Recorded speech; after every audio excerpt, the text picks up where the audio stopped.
penyambung lidahmu saja yang Tuhan, sehingga kebenaran firman-Mu tidak lewat menjadi kesia-siaan buat jemaat yang mendengarkan dan menjadi rema buat kami, bahkan termasuk juga buat hamba-Mu. Terpuji nama-Mu Tuhan.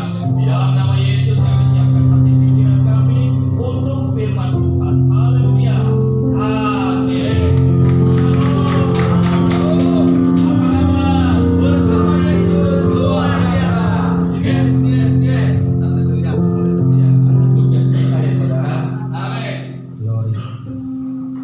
Perkenalkan, nama saya Pendeta Aris Siwiko. Istri saya dua, anaknya. Istri saya dua, anaknya nggak berhenti situ, dua-duanya perempuan. Yang besar sudah bekerja, yang kecil masih kuliah. Dan pelayanan saya di GBI Aris di belakang Indosiar. Jadi kalau saudara masuk komplek Indosiar, di seberangnya ada kali, gereja kami di dalam kali. Oh bukan, sorry kasih, di seberang kali.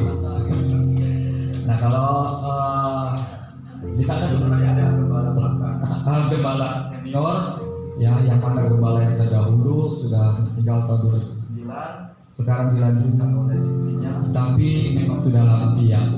Jadi saya yang menghandle di sana sebagai gembala pelaksananya.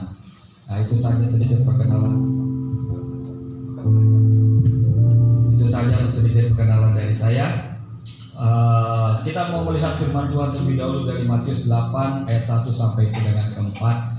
Mari lihat Alkitab kita sekalian atau Alkitab kita sekalian, Matius 8 ayat 1 sampai dengan ke-4. Demikian firman Tuhan. Yesus menyembuhkan seorang yang sakit kusta. Setelah Yesus turun dari bukit, orang banyak berbondong-bondong mengikuti dia. Maka datanglah seorang yang sakit kusta kepadanya, lalu sujud menyembah dia dan berkata, "Tuhan, jika Tuhan mau, Tuhan dapat mentahirkan aku." Lalu Yesus mengulurkan tangannya menjamah orang itu dan berkata, "Aku mau, jadilah kau tahir." Seketika itu juga tahirlah orang itu daripada kustanya. Lalu Yesus berkata kepadanya, "Ingatlah, jangan engkau memberitahukan hal ini kepada siapapun, tetapi pergilah, perlihatkanlah dirimu kepada imam dan persembahkanlah persembahan yang diperintahkan Musa sebagai bukti bagi mereka." Haleluya. Saya lupa ucap terima kasih buat gembala setempat, sore kasih Pak Afri Sarandi, terima kasih Pak percaya yang sudah diberikan kepada saya untuk sampaikan firman Tuhan. Ya, judul khotbah yang saya mau sampaikan adalah mari kita tidak memaksa Tuhan. Amin, sore kasih. Kita sebagai umat percaya gak boleh memaksa Tuhan. Dalam cerita ini sore kasih ada seorang yang menderita sakit kusta. Sakit kusta itu adalah satu penyakit kulit di zaman pada waktu Yesus waktu itu. Dia orang yang sakit kusta itu bersisik putih, mengkilat dan menular. Slide selanjutnya.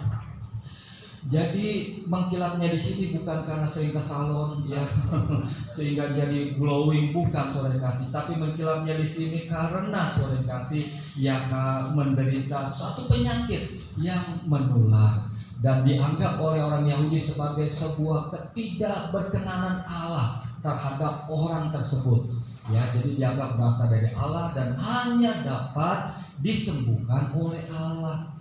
Maka sore kasih kusta ini tidak pernah dicoba untuk disembuhkan oleh para tabib di zaman itu, tapi ada dalam pengawasan imam-imam. Makanya di kalimat terakhir yang tadi kita baca, bacaan terakhir, sore kasih persembahkanlah persembahan dan perlihatkanlah dirimu kepada imam, karena memang ada dalam pengawasan imam-imam, diawasi. Jadi kalau seseorang yang mulai tertular dengan penyakit kusta, dia harus melaporkan dirinya kepada imam. Dan sebaliknya, kalau sudah sembuh pun orang itu harus melaporkan dirinya kepada imam dan supaya diketahui bahwa benar-benar dia sudah disembuhkan dari kustanya. Jadi benar-benar sore kasih pada masa itu kusta ini dianggap sebagai tidak berkenanan Allah terhadap orang tersebut dan hanya dapat disembuhkan oleh Allah. Dalam cerita ini ada seorang kusta yang datang kepada Tuhan Yesus. Slide selanjutnya, apa sih derita yang dialami oleh si kusta ini?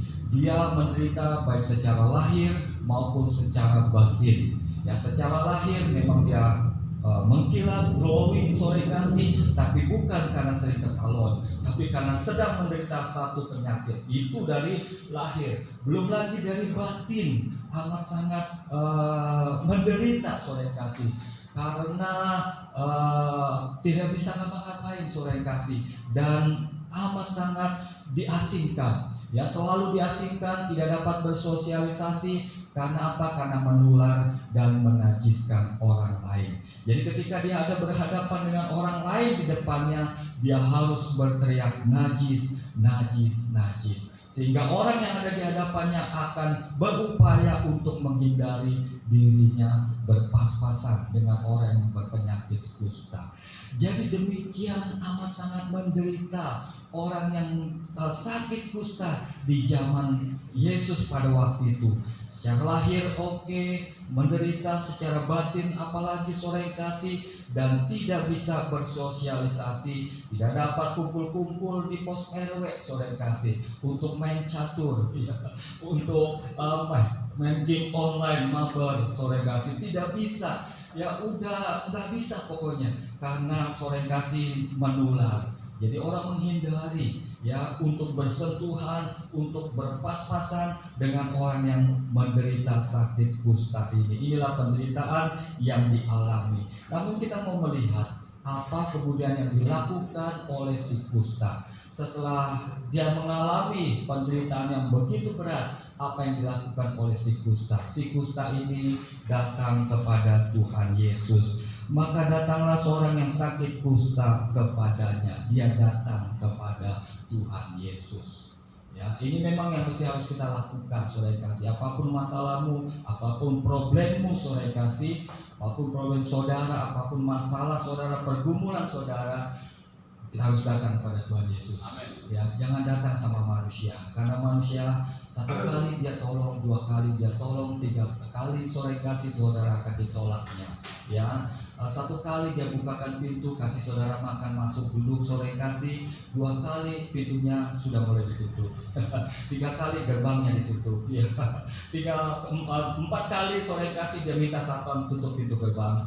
Jadi sangat tidak bisa diharapkan untuk mengandalkan manusia.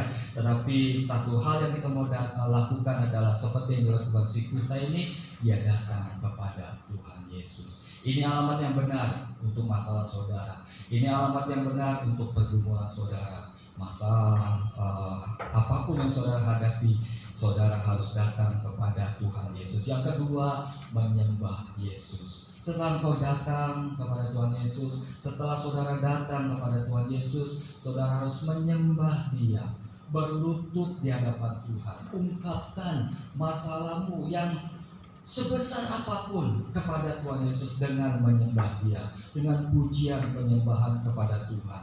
Agungkan Dia, tinggikan Dia ketika engkau datang kepada Tuhan Yesus. Ini dua hal yang harus kita lakukan, dan mungkin ini saudara sudah lakukan, yaitu datang kepada Tuhan Yesus dan kemudian menyembah Yesus dalam pujian penyembahan, dalam roh dan kebenaran. Mantap. Tapi apakah yang ketiga ini juga kita lakukan dalam kehidupan kita, seperti yang dilakukan oleh si kusta?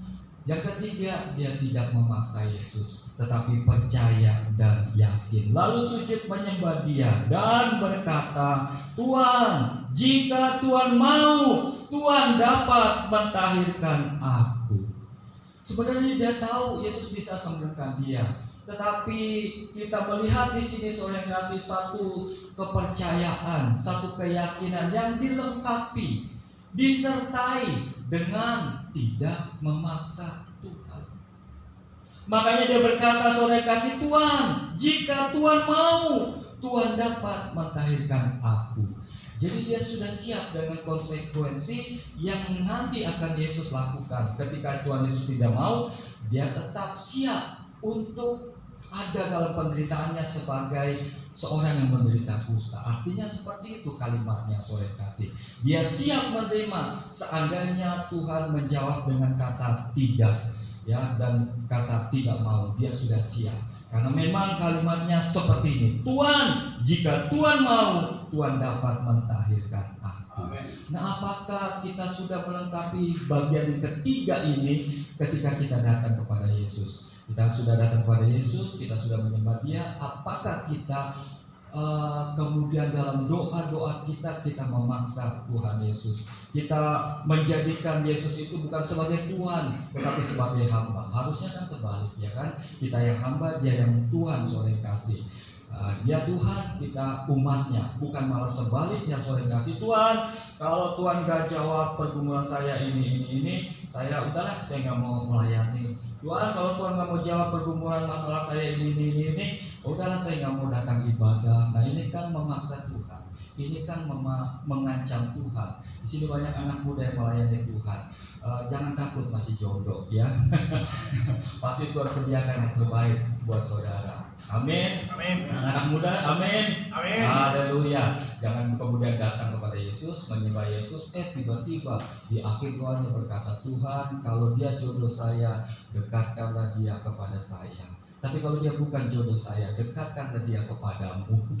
Artinya, saudara kasih, tetangga kita bilang innalillahi wa inna ilaihi, saudara kasih. Artinya nyumpahin, ini bukan doa, saudara kasih, ini sumpah serapah. Jangan, saudara kasih, anak-anak muda jangan patah hati ketika engkau ditolak PDKT-mu, saudara kasih, jangan takut, karena Tuhan tahu yang terbaik untuk teman hidupmu. Amin, saudara kasih. Ya, Tuhan tahu yang terbaik untuk teman hidupmu. Jangan memaksa Tuhan. Tuhan, kalau dia jodoh saya, dekatkanlah dia kepada saya. Tapi kalau bukan, dekatkanlah dia kepadamu. Jangan, saudara kasih. Ya, Tuhan sudah sediakan yang terbaik. Ini yang kita mau lakukan. Ini yang dilakukan oleh si Kusta. Dia datang kepada Yesus, menyembah Yesus, tetapi di akhirnya, saudara kasih, dia tidak memaksa Yesus untuk menyembuhkan dia. Dan Tuhan Yesus pun mengajarkan kita dalam doa Bapa kami, saudara kasih, ya, datanglah kerajaan-Mu, jadilah kehendak-Mu, bukan kehendak-Ku. Bahkan ketika dia ada di Taman Getsemani, dia berkata, kalau boleh, biarlah cawan ini lalu daripadaku, tapi jika tidak, janganlah kehendak-Ku yang jadi. Tuhan Yesus sendiri ngajarin kita, ya, ketika dia berdoa kepada Bapa, tidak memaksakan kehendaknya yang jadi, tapi kehendak dan rencana Bapa yang terjadi. Amen. Masakan kita sebagai umat Tuhan mau maksa kehendak kita? Tuhan memang punya 3 jawaban, saudara kasih. Ya, yang pertama, dia acap kali berkata tidak, karena memang itu tidak baik untuk kita. Dia bisa juga berkata tunggu, saudara kasih, karena memang belum waktunya. Tapi bisa juga dia menjawab dengan ya, aku berikan. Nah, ini memang harapan kita, bahwa setiap kali kita berdoa kita menerima jawaban ya. Tapi ada 2 jawaban yang lainnya. Yang pasti Tuhan tahu yang terbaik buat kita. Mungkin belum waktunya, jadi dia memberikan jawaban tunggu. Dan mungkin bukan yang terbaik buat kita, jadi dia menjawab dengan tidak. Saudara kasih dalam Yesus, berlanjut ke slide selanjutnya. Yang dialami atau yang dibutuhkan oleh si kusta sebenarnya, saudara kasih, disembuhkan. Dia tidak butuh ontak, ya, karena kalau ontanya tahu dia kusta nggak mau dinaikin, ya kan. Dia nggak butuh mobil, saudara kasih, karena di gurun pasir susah juga bawa mobil, saudara kasih kan. Dia nggak butuh rumah, saudara kasih, bukan itu kebutuhannya. Sebenarnya kebutuhan yang mendesak dari si kusta adalah memang disembuhkan. Amen. Tapi kita melihat di sini tetap dia tidak memaksa untuk disembuhkan. Tuhan, jika Tuhan mau, Tuhan dapat menyembuhkan aku, Tuhan dapat mentahirkan aku. Saudara kasih dalam Yesus Kristus, apa sih yang menjadi kebutuhan mendesak kita saat ini sekarang? Ya, jangan takut untuk datang kepada Yesus. Jangan takut untuk kemudian menyembah Dia dalam roh dan kebenaran, dalam pujian penyembahan kepada Tuhan. Tapi yang ketiga yang kita mau lakukan, seperti yang dilakukan oleh si kusta ini juga, adalah tidak memaksa Tuhan. Apa buktinya bahwa kita tidak memaksa Tuhan? Pertama, kebutuhan kita yang mendesak tidak membuat kita memperlakukan Tuhan sesuka hati kita. Jangan perlakukan Tuhan sesuka hati kita, tapi perlakukan Dia, tempatkanlah Dia sebagai Tuhan kita, saudara kasih, sebagai Allah kita, dalam posisi yang tepat, dalam posisi yang sebenarnya, dalam posisi yang sesungguhnya, karena kita adalah umat tebusannya. Tempatkan itu, sekalipun kita punya kebutuhan yang mendesak, ya, dan belum dijawab doa-doa kita, belum dijawab pergumulan kita, kita tetap harus menempatkan, memperlakukan Tuhan bukan dengan sesuka hati kita. Kan ada lagunya, saudara kasih, suka-sukamu Tuhan, suka-sukamu Tuhan. Saudara sering nyanyi lagu itu, tapi dalam prakteknya saudara maunya suka-suka kita yang jadi, bukan suka-sukanya Tuhan. Tapi pagi ini kita mau belajar supaya hanya suka-sukanya Tuhan yang terjadi dan genapi dalam kehidupan kita. Omong-omong soal kasus yang kemarin terjadi, sore kasih, di apartemen Teluk Intan, kemungkinan sore kasih sempat maksa Tuhan, ini hanya imajinasi saya. Tapi ketika Tuhan tidak menjawab pergumulan mereka, mereka sudah putus asa. Ya, mereka sudah, waduh, sebelah mata. Sayangnya orang tuanya ngajak anak-anaknya. Ini yang bisa disayangkan. Kalau mau lakukan itu silakan lakukan sendiri. Kalau mau ngajak isi ya udahlah. Kalau memang sudah sehati, jangan anak saudara kasih yang dilibatkan. Sehingga kasus kejadian itu kan kita melihat mereka diikat saudara kasih kedua anaknya, supaya kalau ada yang batal ikut nggak bisa karena terikat. Aduh, saudara kasih, tragis memang peristiwa ini. Nah, ini kita mesti doakan. Tadi puji Tuhan ada doa syafaat untuk lingkungan ini. Puji Tuhan, doakan sebagai gereja tempat ini harus jadi berkat berdampak untuk lingkungan ini dengan doa-doa kita. Doakan, ini ada berapa lantai? 15. Doakan jangan sampai kejadian di sana terjadi di sini.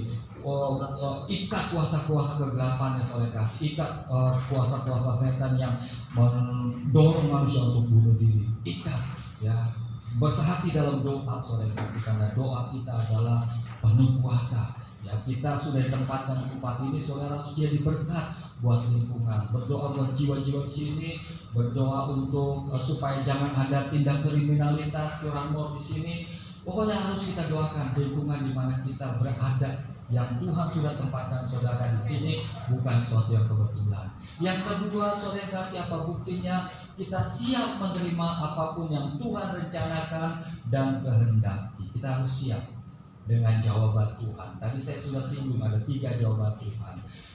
Ya, dijawab saat itu juga, kemudian tunggu untuk beberapa waktu lamanya, dan ataupun tidak. Nah, ini kita mesti siap menerima apapun yang Tuhan rencanakan dan yang Tuhan kehendaki. Slide selanjutnya, yang ketiga, kita mesti beriman kepada Allah walaupun dan apapun yang terjadi. Tetap kita harus beriman, sekalipun jawabannya tidak, kita harus tetap beriman. Saya mau katakan mereka sekeluarga itu karena tidak ada pengharapan. Tapi kita yang percaya kepada Kristus, kita ada harapan, saudara kasih. Kita ada pengharapan. Pengharapan itulah yang membuat kita tetap bertahan sampai saat ini. Kalau saudara boleh ada dan terus melewati masa COVID ini, puji Tuhan. 2 engkau saya meninggal, saudara kasih. Satu memang, papa saya bukan karena sakit COVID, ya, dan awalnya papa saya, saudara kasih, bukan karena sakit COVID, dan tahun berikutnya itu di zaman COVID juga, saudara kasih, engkau saya yang pertama meninggal. Itu bukan karena COVID juga, saudara kasih, karena dia jatuh dan kemudian sempat ada di rumah, gak lama meninggal. Nah, yang ketiga ini, ya, yang ketiga orang yang saya kenal, engkau yang kedua, engkau ada yang ketiga ya, engkau om, meninggal, saudara kasih, dalam jarak 2 minggu antara engkau saya yang pertama dengan engkau saya yang kedua, hanya 2 minggu. Nah, yang kedua ini karena COVID, dia ada komorbid, saudara kasih, kemudian karena melihat ada orang yang pingsan, dia bantu tolong angkat dan terkena, sempat dirawat di rumah sakit dan setelah itu lewat. Nah, kalau kita boleh ada saat ini tetap bisa melewati masa COVID itu, puji Tuhan, ya. Ini adalah itu sebabnya kita harus tetap beriman kepada Allah walaupun dan apapun yang terjadi. Jangan masalah menjadi sesuatu yang momok, yang aduh kayaknya masalah saya berat banget, pergumulan saya berat banget. Jangan mengecilkan Tuhan. Dengan berkata seperti itu artinya kita sedang mengecilkan Tuhan. Harusnya saudara kasih, Tuhanlah yang kita pandang lebih besar dari masalah kita. Masalah kita hanyalah seujung kukunya Tuhan. Tapi Tuhan kita jauh lebih besar, jauh lebih dahsyat dari yang kita pikirkan saudara kasih. Yang keempat, Yesus tetaplah Allah yang luar biasa meskipun kita belum ditolongnya. Amin. Amin. Siap? Haleluya, puji Tuhan saudara kasih. Orang yang kusta ini pun siap saudara kasih. Meskipun saya nggak ditolong, sudahlah ya. Dia berkata, Tuhan, jika Tuhan mau, Tuhan dapat mentahirkan aku. Tapi kemudian luar biasanya saudara kasih dalam Yesus Kristus, walaupun Yesus tahu ini adalah orang yang kusta, Tuhan Yesus penuh dengan belas kasihan. Lalu Yesus mengulurkan tangannya yang selama ini orang gak mau jamah dia, gak mau dekat-dekat dia, bahkan berhadapan muka ketika jalan pun akan menghindar. Tetapi Tuhan Yesus datang mengulurkan tangannya, menjamah orang itu dan berkata, aku mau, jadilah engkau tahir. Seketika itu juga orang itu tahir daripada kustanya. Yesus tetaplah Allah yang luar biasa meskipun kita belum ditolongnya saudara kasih. Ya, kita tidak bisa mengajak Tuhan dengan berkata akan menghilangkan eksistensi Tuhan saudara kasih. Kalau Tuhan tidak menolong kita, Dia tetap Tuhan, kita tetap umatnya. Tidak akan menghilangkan identitasnya sebagai Tuhan, dan kita tetaplah umatnya. Yesus tetaplah Allah yang luar biasa meskipun kita belum ditolongnya. Dan yang kelima, Allah berdaulat dan berotoritas penuh atas seluruh hidup kita. Tuhanlah yang berotoritas penuh atas kehidupan kita dan bukan kita yang ngatur hidup kita. Tuhan yang ngatur. Kita memang boleh punya rencana, anak-anak muda boleh punya planning, tetapi tetap mesti berpedoman pada poin yang kelima. Tuhanlah yang berdaulat, Allah yang berdaulat, berotoritas penuh atas hidup kita. Saya nggak pernah jadi cita-cita jadi hamba Tuhan, pendeta nggak ada saudara kasih dari sejak kecil. Saya kecil cita-citanya jadi dokter. Yang mengapa? Karena keluar masuk rumah sakit melulu. Yang saya lihat dokter, jadi saya pengen jadi dokter saudara kasih. Ya, tapi Tuhan nggak izinkan. Ya, akhirnya sempat kerja, dan selama bekerja itu saudara kasih, puji Tuhan posisinya sudah meningkat, tapi akhirnya harus saya tinggalkan karena saya mau menyerahkan diri saya untuk sepenuhnya melayani Tuhan. Dan Tuhan bawa saya untuk menjadi seorang hamba Tuhan saudara kasih. Dan saat ini ada di hadapan saudara. Yang keenam, hanya Yesus yang terbaik dan mampu melakukan apapun. Mari ucapkan sama-sama yang keenam. 1, 2, 3. Hanya Yesus yang terbaik dan mampu melakukan apapun. Puji Tuhan, tanamkan itu di pikiran kita, tanamkan itu di iman kita. Hanya Yesus yang terbaik dan mampu melakukan apapun. Masalah saya adalah perkara kecil, problem saya adalah problem yang kecil, tapi Tuhan Yesus adalah yang terbaik dan mampu melakukan apapun juga. Slide berikutnya, slide yang terakhir. Mengapa Yesus melarang orang kusta ini untuk memberitahukan kepada orang lain saudara kasih? Ayat yang keempat. Lalu Yesus berkata kepadanya, ingatlah, janganlah engkau memberitahukan hal ini kepada siapapun, tetapi pergilah, perlihatkanlah dirimu kepada imam dan persembahkanlah persembahan yang diperintahkan Musa sebagai bukti bagi mereka. Mengapa Yesus melarang untuk orang kusta ini memberitahukan kepada orang lain?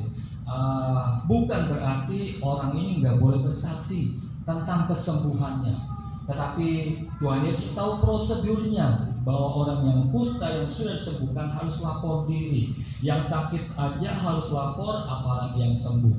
Jadi maksud Tuhan Yesus adalah supaya orang ini tidak menunda untuk lapor diri kepada imam, karena memang ini yang harus dilakukan terlebih dahulu.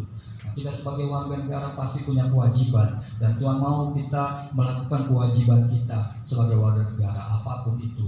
Dan kedua, Yesus tidak ingin lebih dikenal sebagai pembuat mujizat. tetapi sebagai juru selamat. Karena kalau pola pikir kita, pengenalan kita kepada Yesus hanya sebagai pembuat mujizat, bagaimana ketika dalam hidupmu tidak ada mujizat? Bagaimana ketika engkau sakit dan kemudian tidak mengalami kesembuhan? Apakah kita tetap percaya? Nah, saudara yang kasih, mujizat ini adalah memang merupakan dasar untuk orang boleh percaya kepada Kristus. Tapi jangan itu kemudian saudara jadikan sebagai patokan iman saudara. Saudara harus meningkat bahwa Yesus itu bukan hanya sebagai pembuat mujizat, tetapi juga sebagai juru selamat, tetapi juga sebagai hakim yang adil yang akan datang kali yang kedua nanti. Ya, ini yang harus kita pahami benar, saudara kasih. Karena kalau pola pengenalan kita hanya sebatas Yesus sebagai juru selamat, bagaimana kalau tidak ada berkat-berkat Tuhan dalam hidupmu? Bagaimana ketika engkau sakit dan kemudian tidak sembuh? Padahal udah pakai dokter yang beken, tapi tidak sembuh. Bagaimana? Apakah kita tetap percaya bahwa Yesus itu adalah Tuhan?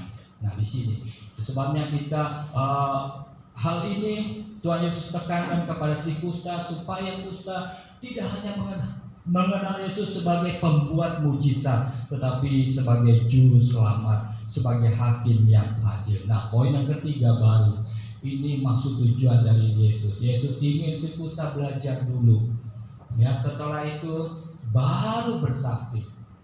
Itu sebabnya orang yang baru percaya sebenarnya jangan diberikan kesempatan untuk bersaksi terlebih dahulu, ya, tetapi dididik dulu, dimasukkan dalam kelas pemuridan, dan setelah kuat imannya, kokoh imannya, baru diberikan kesempatan ruang untuk bersaksi. Nah, banyak kan artis seperti itu, ya, yang dari seberang sana kemudian tiba-tiba kita dengar kabarnya sudah dibaptis misalnya, sore kasih, dan kemudian dikasih ruang untuk kesaksian, ya, di mimbar-mimbar, dan kemudian berita selanjutnya kita melihat sudah balik lagi, comeback again ke keyakinan yang lama. Karena belum tertanam kuat dalam firman, belum kokoh dalam firman. Ada goncangan dari sana pemilihnya, ya nggak dapat warisan lah, ya kan, dan apalah macam-macam. Akhirnya dia comeback again, saudara yang kasih, kembali lagi keyakinan yang lama. Nah, Yesus juga mau si kusta ini masuk dulu sinagoge,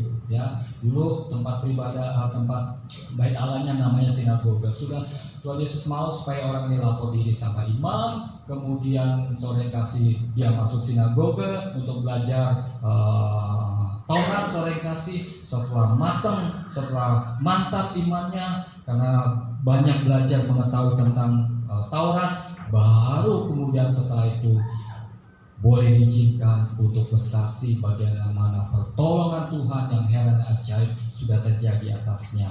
Dia sudah disembuhkan dari sakit kustanya. Jadi mari sore kasih, sebagai umat percaya kepada Kristus, kita mau menjadikan tema firman Tuhan ini. Jangan memaksa Tuhan dalam setiap pergumulan hidupmu, dalam setiap masalahmu. Datanglah kepada Tuhan dalam doa, bawa di dalam doa, dalam pujian penyembahan, tapi di akhirnya kita bisa berkata, bukan kehendakku yang jadi, tapi kehendakmu ya Tuhan. Amen. Yang jadi. Puji Tuhan, Tuhan Yesus memberkati. Haleluya. Kita naikkan pujian yang tadi, lihatnya saja, kalau ku hidup bagimu. PL Singer bisa bantu saya.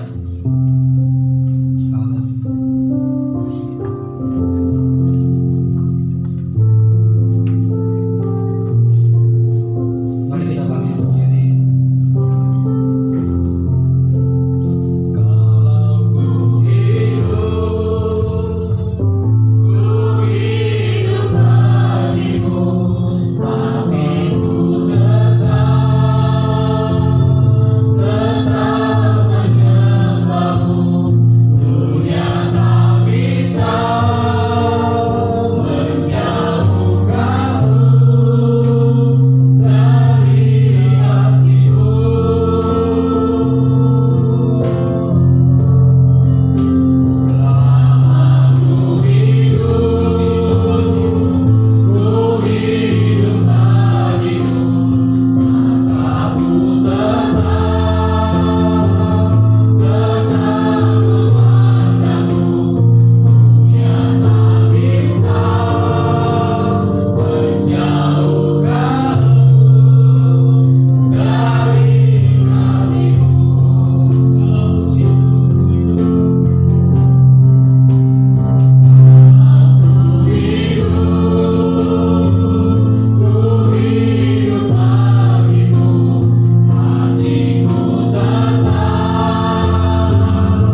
Aris. Tuhan, terima kasih ya Bapak, karena pagi ini ya Bapak, Kau telah mengurapi Bapak Pendeta Aris ya Bapak, sehingga firman-Nya yang keluar dari mulut Bapak dapat memberkati kita semua ya Bapak.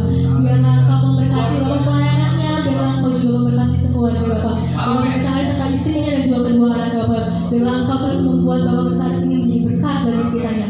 Dalam nama Tuhan Yesus, haleluya, amin. Haleluya. Bapak Ibu dipersilakan untuk duduk. Kita sama-sama mau mendengar warta sepekan. Puji Tuhan, warta sepekan. Ya, oke, next. Apakah di sini ada Bapak Ibu yang mungkin baru pertama kali hadir? Sepertinya belum ada ya. Puji Tuhan, jemaat-jemaat Tuhan yang sungguh setia, kita berdoa semoga minggu depan akan ada jemaat baru, jiwa-jiwa baru. Puji Tuhan, next.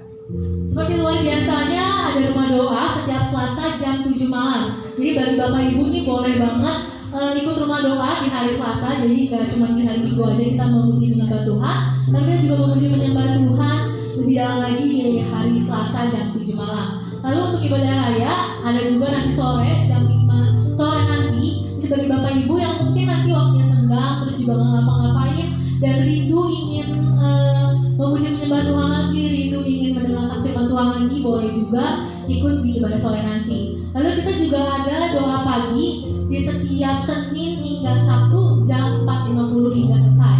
Nah, doa pagi ini ada melalui YouTube dan juga Zoom. Untuk di YouTube ada di channel GBI Arcadia, kita doanya bareng dengan GBI Arcadia. Dan untuk link Zoom-nya ada di grup GBI City Park ya. Jadi bagi Bapak Ibu yang mungkin ingin join ke grupnya dan juga belum join ke grupnya, boleh juga menghubungi saya biar bisa di-joinkan ke grupnya. Next. Baik, setelah ibadah ini nanti akan ada ibadah anak jam 9 pagi. Nah, ibadah anak ini kita bakalan sama-sama mengajak nih para anak-anak di usia mereka yang masih kecil ini, kita mau sama-sama menetapkan fondasi yang kuat. Seperti yang tadi Bapak Pendeta bilang bahwa memerlukan fondasi yang kuat. Jadi di sini kita mau sama-sama mengajak anak-anak tuh kenal dulu sama Tuhan. Nah, ini tuh terbuka ya untuk anak-anak. Jadi bagi Bapak Ibu yang mungkin punya anak dan juga punya kenalan anak-anak di sekitarnya, boleh banget nih diajak untuk ikut ibadah anak. Bagi yang mungkin nggak bisa antar, boleh nanti kita jemput, dan juga bagi yang nggak bisa jemput nanti juga boleh kita antar untuk pulangnya. Next. Untuk informasi tambahan, nanti pada saat hari Jumat depan, itu kan Jumat Agung, kita akan ada ibadah di sini jam 10 pagi. Jadi bagi Bapak Ibu boleh banget ikut, dan juga ada perjamuan kudus ya, dilayani oleh Bapak Pendeta Anton dari GBI Arcadia. Oke, ini juga ada pelayanan yang dilayani oleh GBI City Park. Bagi Bapak Ibu yang membutuhkan, boleh banget menghubungi saya biar nanti kami aturkan dengan jadwalnya. Baik, terima kasih, itu aja. Kita sama-sama mau memberi untuk Tuhan. Kita angkat persembahan kita.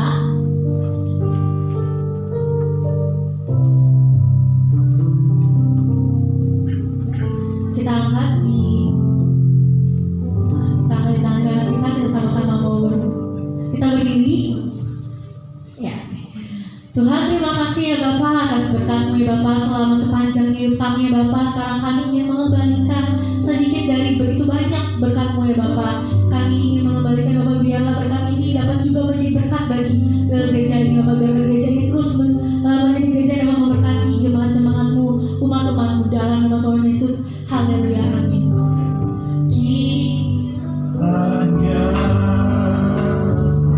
Engkau memberkati aku berlimpah-limpah dan memperluas daerahku.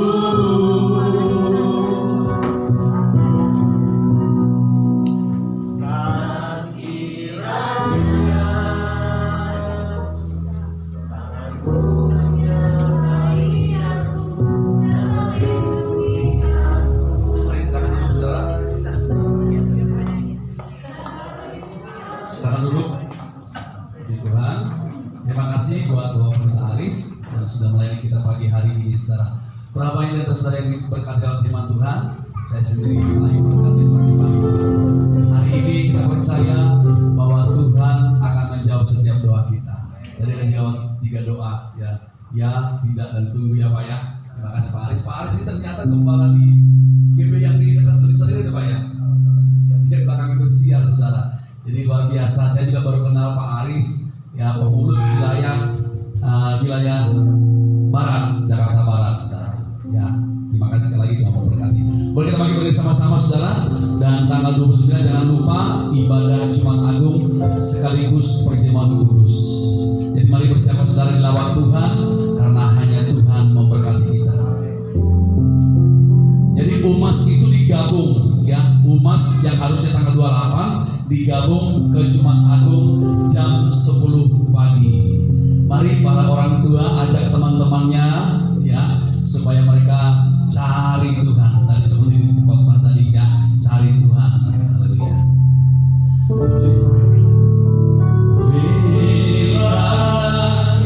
Kemurahan Tuhan ku ada sampai hari ini.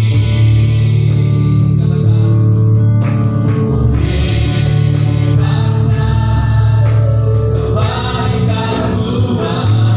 janji-Mu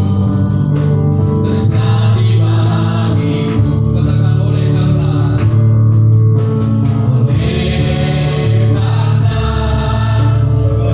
kebaikan Tuhan ku ada sampai hari ini.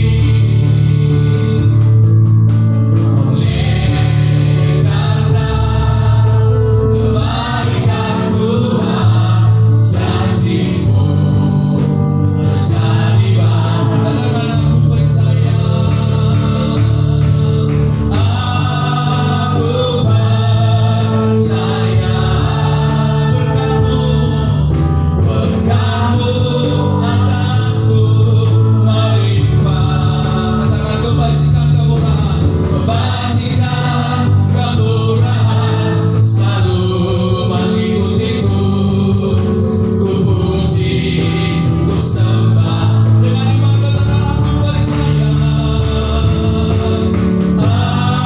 aku sepanjang minggu ini aku percaya diberkati Tuhan. Berkat-Mu atasku melimpah, kebajikan kemurahan, amin, selalu mengikutiku. Ku puji, ku sembah, ku puji, ku sembah, ku puji, ku sembah, ku puji, ku sembah, ku puji, ku sembahkan Yesus. Serahkan haleluya, serahkan haleluya, haleluya Tuhan. Kami percaya sepanjang minggu ini kebajikan, kemurahan, berkat-berkat yang berlimpah-limpah menyertai setiap kami. Engkau akan bawa kami naik dan bukan turun, menjadi kepala bukan jadi ekor, ya Tuhan. Apapun yang dikerjakan tangan oleh jemaat-Mu, gereja-Mu, dibuat Tuhan berhasil. Segala kutuk kemiskinan, kutuk sakit penyakit, kutuk-kutuk nenek moyang kami patahkan semua dalam nama Yesus. Dalam nama Yesus, biar jemaat-Mu sehat, panjang umur, diberkati berlimpah-limpah. Mari kekasih-kekasih Tuhan, mari angkat kedua tanganmu, arahkanlah hatimu kepada Tuhan. Sebab firman Tuhan berkata, diberkatilah orang yang mengandalkan Tuhan, yang menaruh harapannya kepada Tuhan. Bila kita semakin mengandalkan Tuhan, semakin setia kepada Tuhan, pulanglah ke rumah masing-masing dengan membawa berkat yang berlimpah-limpah-limpah dari Allah Bapa kami di surga. Kasih karunia Tuhan kita Yesus Kristus dan persekutuan yang manis dengan Roh Kudus mengurapi Bapak Ibu Saudara dan saya, memberikan kita pengurapan menjadi lebih daripada pemenang dari hari ini, besok, lusa,